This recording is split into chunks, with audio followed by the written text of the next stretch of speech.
வணக்கம் மக்களே, வணக்கம். சற்று முன் கிடைத்திருக்கக்கூடிய ஒரு முக்கியமான தகவல் ஒன்றை பார்க்க போகிறோம். சற்று முன்பு ஸ்டாலினோட வலது கை அதிரடி கைது. அமலாக்கத்துறை அதிரடியான நடவடிக்கை எடுத்திருக்காங்க. யார் இந்த திமுகவின் முதல்வர் ஸ்டாலினோட வலது கை?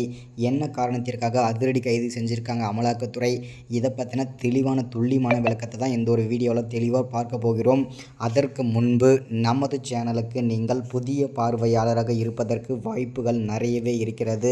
முடிஞ்ச அளவுக்கு எல்லாரும் மறக்காமல் நமது அரசியல் நியூஸ் சேனலை சப்ஸ்கிரைப் பண்ணிடுங்க. சப்ஸ்கிரைப் பண்ண உடனேயே பக்கத்தில் ஒரு பெல் பட்டன் வரும், அதை கிளிக் பண்ணி ஆல்ன்ற ஆப்ஷனில் போட்டு வச்சுக்கோங்க. தொடர்ந்து நம்ம வீடியோ போட்டோம்னா உங்களுக்கு நோட்டிஃபிகேஷன் வந்துடும். அதை பார்த்து நீங்கள் தெரிஞ்சுக்கலாம். இன்றைக்கி என்ன அரசியல் நியூஸ், இன்றைக்கி என்ன அரசியல் அப்டேட்ன்றதை தெளிவாகவும் துல்லியமாகவும் தெரிஞ்சுக்கலாம். அது மட்டும் இல்லாமல் வீடியோ பார்க்குற ஒவ்வொருத்தரும் மறக்காமல் லைக் பண்ணுங்கள், மறக்காமல் ஷேர் பண்ணுங்கள். ஓகே, வாங்க வீடியோக்குள்ளே போகலாம். சற்று முன்பு கிடைத்திருக்கக்கூடிய ஒரு முக்கியமான பரபரப்பான அதிர்ச்சிகரமான சோகமான செய்தி தகவல்னு கூட சொல்லலாம் திமுகவை பொறுத்த வரைக்கும். ஏன் அப்படின்னு பார்த்தீங்கன்னா, கடந்த ஒரு 2-3 மாதங்களாகவே திமுகவில் இருக்கும் முக்கிய பொறுப்பில் இருக்கிற அமைச்சர்கள் எல்லாமே வரிசையாக பார்த்திங்கன்னா பல்வேறு விதமான சர்ச்சையில் அமலாக்கத்துறையிடம் சிக்கி வந்துட்டுருக்காங்க. ஃபர்ஸ்ட் செந்தில் பாலாஜி சிக்கினார். அடுத்து ஜெகத் ரட்சகன், ஏவா வேலு, முன்னாள் அமைச்சரான பொன்முடி 2 வாரத்துக்கு முன்னாடி கைதாகினார். ஸோ இந்த மாதிரி பார்த்திங்கன்னா முக்கிய பொறுப்பில் இருந்த முக்கிய அமைச்சர்கள் எல்லாமே ஒருத்தர வரிசையாக அடுத்தடுத்து போயிட்டே இருக்கும்போது அமலாக்கத்துறையிடம்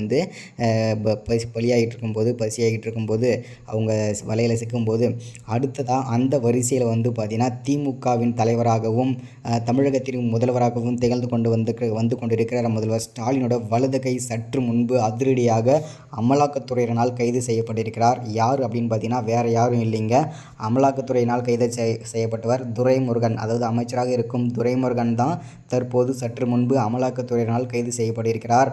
அதுவும் சாதாரணமாக கைது ஆகலை, 60,000 கோடி ஊழல் வழக்கில் பார்த்திங்கன்னா அவரை பிடிச்சிருக்காங்க அமலாக்கத்துறை. 60,000 கோடியுமே கருப்பு பணம் ரகசிய அறையில் வைத்திருந்திருக்கிறார்.